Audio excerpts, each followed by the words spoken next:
Donc produire de l'énergie verte, on sait faire. Le boulot d'étranglement qu'on a identifié sur lequel on travaille aujourd'hui, c'est la partie transmission de cette énergie. Depuis les provinces du sud du royaume jusqu'aux bassins de consommation qui sont dans le centre du royaume. Donc un travail important a été fait en termes d'infrastructure pour acheminer cette énergie verte. Deuxième travail qui a été fait, ça a été un travail un peu laborieux, c'est un travail d'ordre réglementaire. Il fallait faire en sorte que l'ensemble des acteurs qui soient directement concernés aujourd'hui ou demain par le CBAM puissent accéder à cette molécule verte.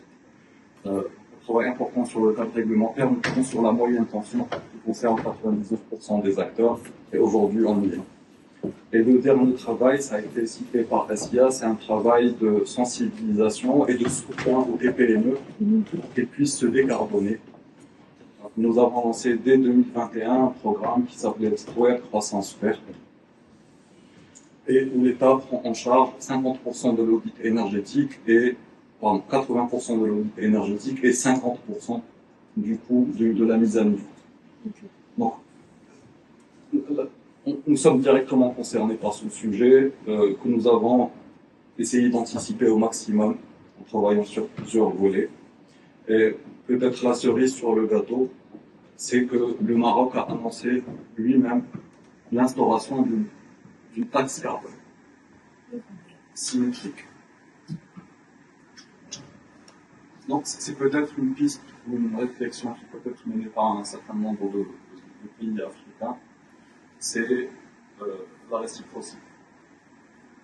Donc ça a été annoncé dans la loi de finances cette année et c'est en cours de mise en œuvre.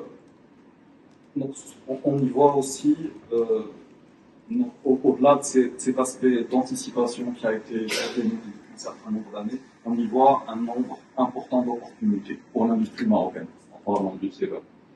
D'abord, en se décarbonant, on réduit sa facture énergétique. Au Maroc, l'énergie verte coûte 30% moins cher que l'énergie conventionnelle.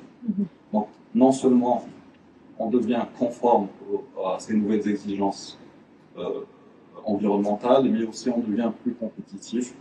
Donc ça nous permet même potentiellement de gagner des parts de marché par rapport à d'autres pays exportateurs vers l'Union européenne qui, eux, ont des industries plus carbonées, notamment vers l'Est. Deuxième chose, nous y voyons aussi l'opportunité de développer toute une nouvelle industrie relative aux énergies renouvelables. Nous avions accueilli un certain nombre d'années une première usine de fabrication de pales éoliennes. Aujourd'hui, on a un deuxième investissement qui est en cours de déploiement, un investissement chinois qui travaille sous licence pour le compte de grands constructeurs européens. Donc, la décarbonation qui est venue comme une contrainte, nous essayons de la transformer en opportunité. D'abord, en décarbonant, nous devenons plus compétitifs. Deux, ça nous permet de développer de nouvelles chaînes de valeur, notamment sur la production d'énergie renouvelable. Sur les panneaux solaires, pareil, il y a un certain nombre de projets qui sont en train d'émerger. Et enfin, j'aimerais conclure par un mot sur l'industrie de l'hydrogène vert, qui a fait l'objet d'une offre Maroc qui a été annoncée en 2023. Et en capitalisant sur notre potentiel significatif en termes d'énergie renouvelable, nous travaillons aujourd'hui à développer tout un nouveau pan de l'économie à travers des projets de taille très significative, des projets intégrés pour la production d'hydrogène, qui est peut-être le carburant de demain ou après-demain. Et là, on parle d'investissements en dizaines de milliards de dollars qui sont sur la table, qui vont nous permettre non seulement de déverrouiller de nouvelles industries au Maroc, notamment les industries lourdes, qu'on ne peut pas faire parce qu'on n'a pas de gaz, qu'on peut difficilement faire avec l'énergie renouvelable, mais aussi potentiellement, c'est une ambition de devenir exportateur net d'énergie.